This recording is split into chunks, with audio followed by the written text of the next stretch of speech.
Bismillahirrahmanirrahim. Assalamualaikum warahmatullahi wabarakatuh. Di video kali ini kita akan lanjutkan materi terkait analisis dan rancangan survei, di mana pada materi kita hari ini yaitu terkait dengan estimation of sampling error for survey data atau penaksiran sampling error galat sampling pada data survei. Ada satu kata kunci dari judul materi ini yaitu terkait dengan sampling error, yaitu error yang diakibatkan pada samplingnya, yaitu error yang diakibatkan dari teknik penarikan sampelnya. Jika kita membicarakan terkait dengan sampling error, itu erat kaitannya dengan presisi. Jadi seberapa presisi hasil yang kita dapatkan dari survei yang dilakukan. Nah, dalam kita mengukur presisi itu adalah dengan menggunakan sampling variance, yaitu pengukuran variabilitas atau variasi dari distribusi samplingnya, ya, distribution sampling of an estimator, dari estimatornya. Nah, dari sampling variance ini kita bisa mendapatkan standar error atau akar kuadrat dari variance, ya. Nah, standar error ini yaitu ukuran yang dapat kita gunakan untuk sampling error ini. Adapun sampling variance of an estimate can be defined. Jadi sampling variance dari suatu estimasi dapat kita definisikan sebagai rata-rata square deviation, average square deviation atau deviasi kuadrat, ya, rata-rata deviasi kuadrat dari rata-rata nilai yang kita estimasi, di mana rata-ratanya ini kita dapatkan dari all possible sample, semua kemungkinan dari sampel. Sampling variance ini dapat bergantung dari beberapa faktor. Yang pertama, population variance of the characteristic of interest, atau variance dari populasi dari apa yang kita amati, ya. Kemudian ukuran populasinya, size of population. Kemudian ukuran sampelnya, sample size. Kemudian desain sampel dan juga metode estimasinya. Jadi sampling variance ini bergantung dari setidaknya 4 faktor ini. Kemudian berbagai ukuran sampling error itu tadi kita sudah mengetahui. Yang pertama itu adalah standar error, yaitu akar kuadrat dari sampling variance. Namun ada lagi pengukuran lainnya, yaitu menggunakan coefficient of variation atau CV, yang merupakan rasio dari standar error dengan rata-rata nilai estimasinya. Kemudian selanjutnya adalah design effect, yaitu rasio dari sampling variance dari estimator under a given design, dalam suatu desain yang given, terhadap sampling variance dari estimator berdasarkan simple random sample of the same size. Jadi ada 3 ini, yaitu standar error, coefficient of variance, serta design effect. Kalau misalkan kita berbicara terkait dengan sampling error pada data survei, tentu saja kita harus juga mengetahui beberapa fitur umum ya yang ada pada data survei itu sendiri. Nah, kita kaitkan di sini dengan survei rumah tangga. Untuk yang pertama yaitu most sample design. Kebanyakan desain sampel yang digunakan pada survei rumah tangga berdasarkan simple random sampling ya. Nah, di sini kita memiliki setidaknya tiga fitur ya. Nah, diantaranya itu di sana ada terkait dengan stratification at one or more stage of sampling. Jadi bisa jadi di dalam desain sampelnya itu ada stratifikasinya ya, baik itu dari satu ataupun lebih tahapan. Bisa jadi dia juga ada clustering ya, clustering of units in one or more stage of sampling, dan juga tentunya terkait dengan pembobotan. Jadi kita juga bisa melakukan pembobotan sebagaimana yang telah kita pelajari di materi sebelumnya. Kemudian, in order for sample survey data to be analyzed, dalam rangka data sampel yang kita dapatkan dari survei ini bisa kita analisis, maka database-nya itu harus memenuhi atau mencakup seluruh informasi terkait dengan sample selection process atau proses pemilihan sampelnya. Karena itu bergantung untuk desain sampel ya, desain sampel yang kita gunakan, dan itu juga harus jelas ya desain sampelnya. Nah, untuk kebanyakan survei rumah tangga dalam mengestimasinya itu biasanya menggunakan ukuran total dan rasio sebagaimana yang telah kita pelajari di materi-materi sebelumnya. Nah, dalam kasus multistage itu ada terkait rata-rata dan proporsi. Nah, itu hanya sebatas kasus khusus ya untuk rasio estimator. Kemudian dalam hal terkait dengan istilahnya pedoman ya, pedoman untuk kita menampilkan informasi dari sampling error. Yang pertama itu terkait dengan penentuan apa yang ingin kita laporkan. Nah, sampling error itu harus kita masukkan informasinya secara detail dalam laporan hasil survei untuk memfasilitasi apakah hasil tersebut sudah menghasilkan interpretasi yang akurat.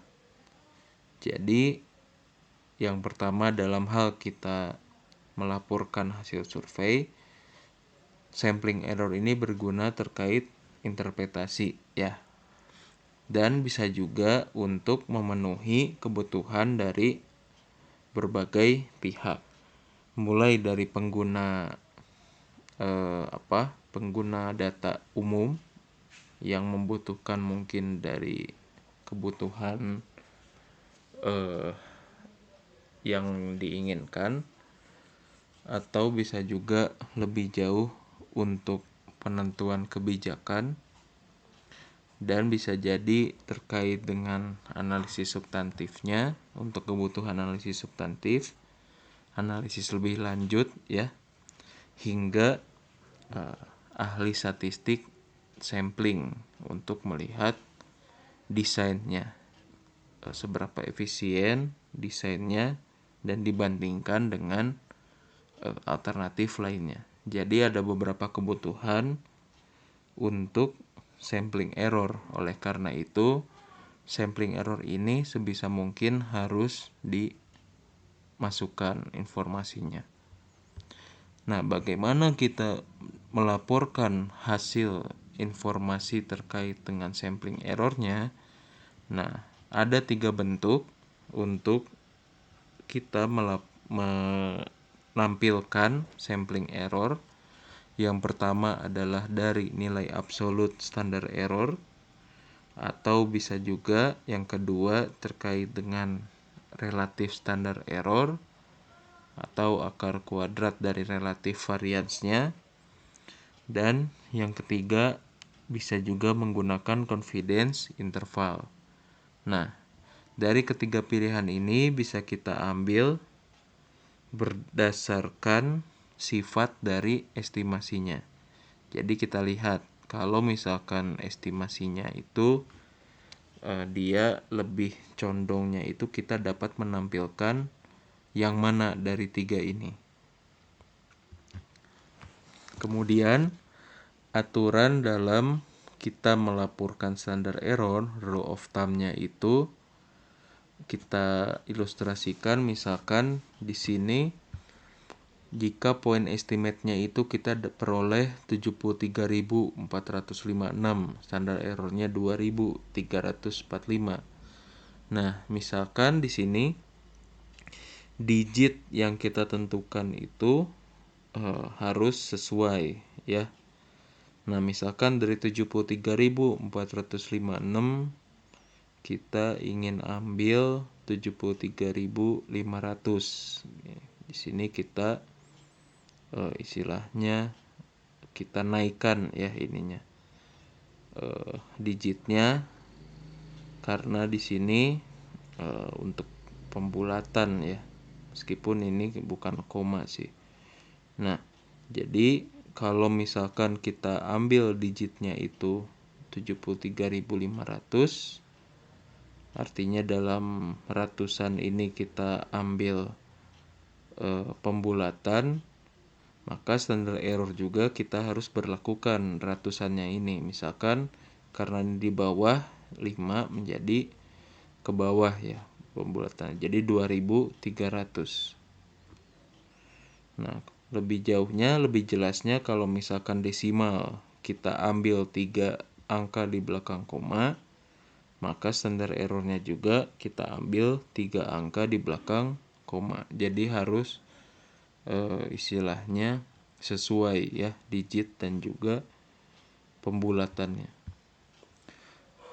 Nah, setidaknya dalam hal sampling error tadi kan ini juga bisa terkait dengan estimasi varians ya. Nah, ada 4 cara yang bisa digunakan terkait dengan estimasi sampling error.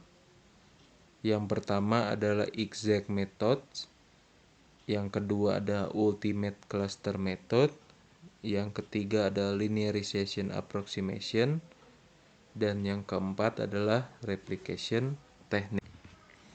Metode yang pertama itu terkait dengan exact method.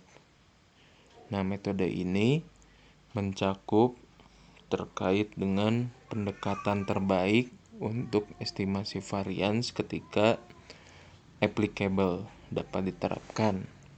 Nah, kalau contohnya itu di sini dalam poin 7.2 dan juga 7.4 ya. Nah, jadi nanti bisa dilihat. Nah, pendekatan ini dalam exact method ini kan ini terkait dengan rumus sampling varian secara umum ya. Nah, pada kenyataannya bisa jadi ada beberapa kendala yang disebabkan oleh beberapa faktor. Yang pertama bisa jadi desain sampel yang digunakan dalam survei itu lebih kompleks dari simple random sampling. Kan kalau misalkan rumus umumnya itu dia yang paling mudahnya kan terkait dengan simple random sampling.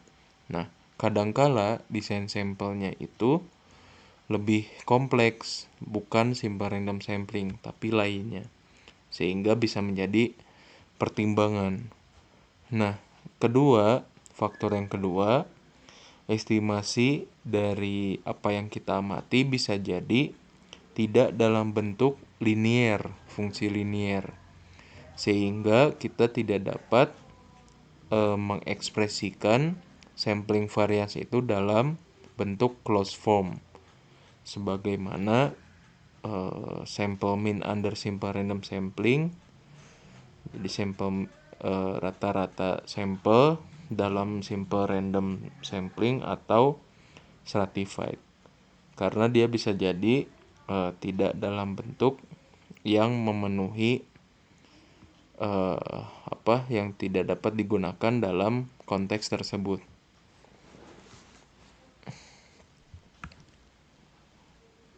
Tentunya exact method ini bergantung pada desain sampel yang digunakan, ya, yang dipertimbangkan, kemudian terkait dengan estimasi yang amatannya serta prosedur pembobotan yang digunakan. Kemudian metode selanjutnya yaitu terkait dengan ultimate cluster, di mana ultimate cluster ini digunakan untuk estimasi varians ketika desain sampelnya itu lebih kompleks. Jadi dapat digunakan sebagai alternatif jika exact methodnya ini tidak dapat digunakan, ya. Exact method tidak dapat digunakan karena desain sampelnya lebih kompleks. Kita dapat menggunakan alternatif yaitu ultimate cluster. Dalam hal ini ultimate cluster melibatkan seluruh sampel dari PSU, primary sample unit. Meskipun di dalam teknik penarikan sampelnya itu terdiri dari beberapa tahap atau multi-stage design. Jadi estimasi variansnya ini dihitung berdasarkan total antar PSU tanpa menghitung komponen varians di setiap setiap stage di pemilihan sampelnya. Ada beberapa step terkait dengan kita menghitung sampling error untuk estimasi total dan rasio. Pada step pertama itu dalam setiap stratum secara terpisah kita hitung estimasi terbobot Y topi HI untuk amatan Y untuk setiap PSU.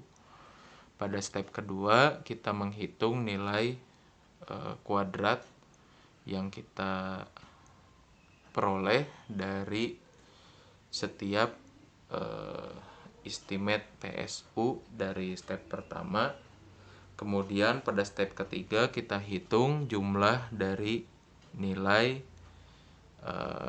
form step 2 dari step kedua untuk seluruh PSU yang ada di suatu stratum.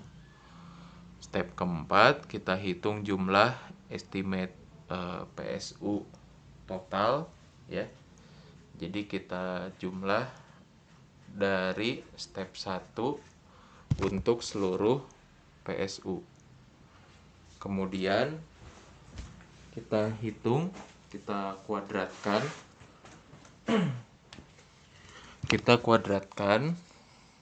hasil yang kita peroleh dari step 4. Kemudian kita bagi terhadap NH, yaitu number of PSU in stratum, atau banyaknya sampel yang ada di suatu stratum. Kemudian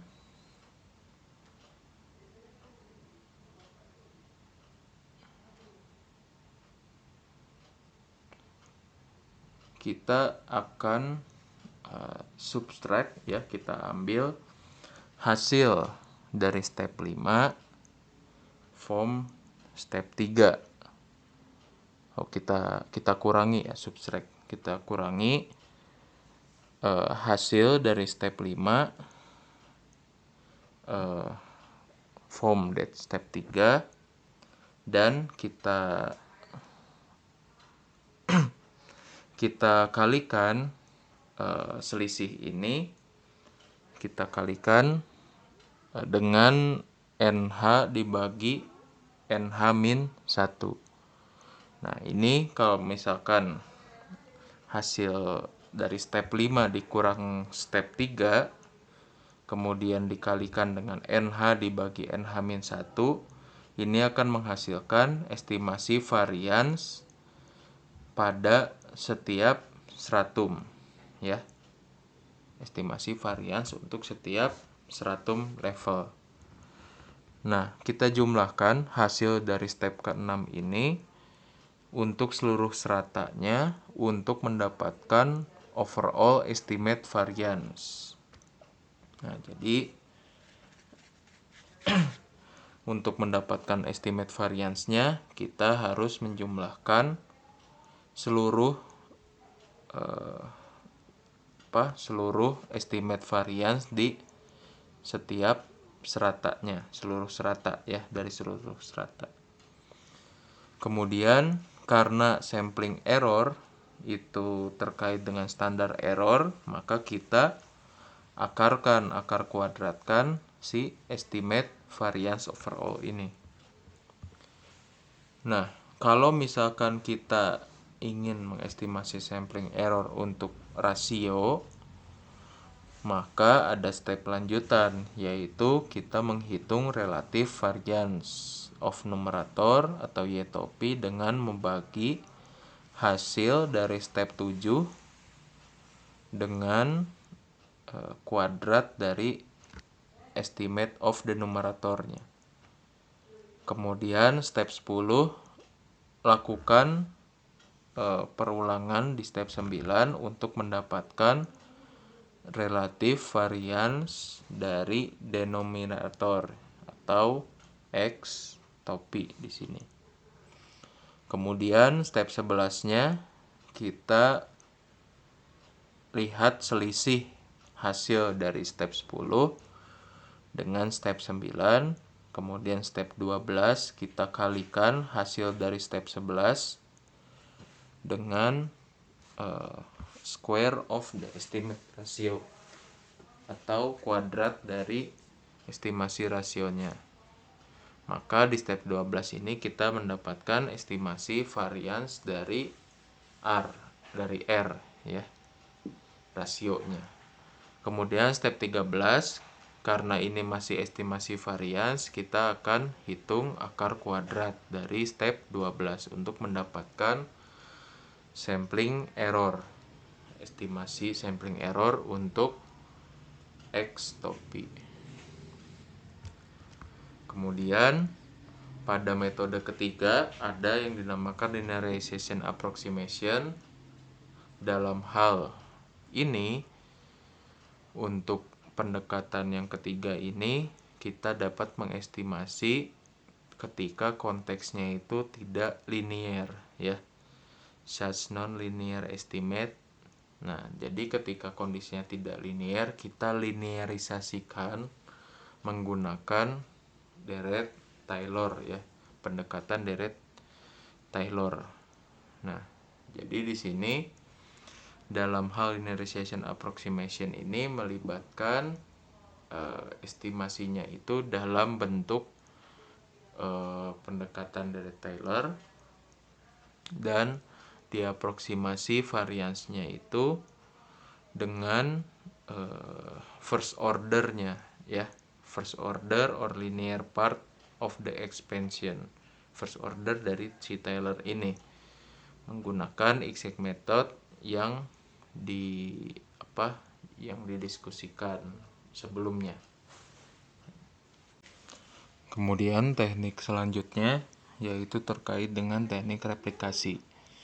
Nah, dari judulnya saja terkait dengan teknik ini tentunya terkait metode yang melibatkan replikasi ya, atau subsample yang berulang dari data, bisa juga recomputing the weight survey estimate atau penghitungan ulang estimasi survei terbobotnya untuk setiap replikasi dan full sampel. Kemudian menghitung variance sebagai fungsi deviasi dari replikasi ini, ya, from the full sample estimate. Jadi berawal dari subsample repeat, ya, atau subsample berulang, kemudian menghitung kembali estimasi terbobotinya untuk setiap replikasinya dan full sampelnya, kemudian menghitung varian sebagai fungsi deviasi untuk replikasi estimates, ya. Nah, dalam replication teknik ini setidaknya ada beberapa tahap. Pada step pertama kita mendelete atau menghapus subsample yang berbeda dari full sample untuk membentuk sampel replikasi. Kemudian langkah keduanya kita dapatkan, ya, replikasi bobot atau bobot replikasi dari mengulang estimasi proses estimasi untuk setiap sampel replikasi. Kemudian pada step ketiga kita dapatkan estimasi dari full sample dan bentuk untuk each set of replicate weights untuk setiap set bobot replikasi.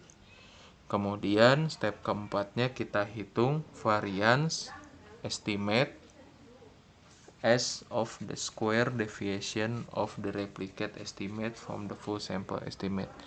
Kita hitung variance, estimasi variansnya sebagai deviasi kuadrat dari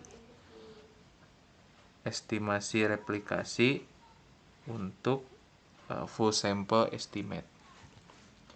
Nah, untuk teknik replikasi ini yang paling banyak digunakan adalah random group, kemudian balance repeat replication, jackknife replication, serta bootstrap.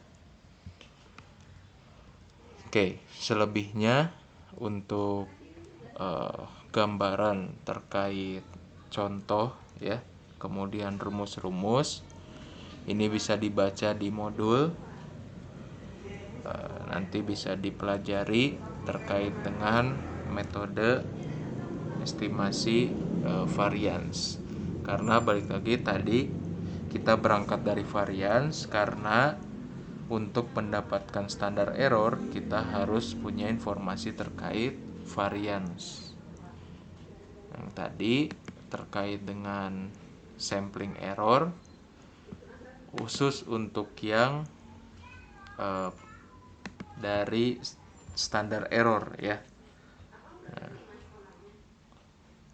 kemudian bisa juga kita bisa ambil dari coefficient of variation, kemudian design effect, ya.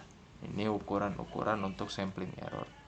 Tentunya yang kita harapkan adalah nilai dari sampling error ini kecil supaya hasil dari surveinya itu bisa lebih baik, ya, kualitasnya itu sudah baik.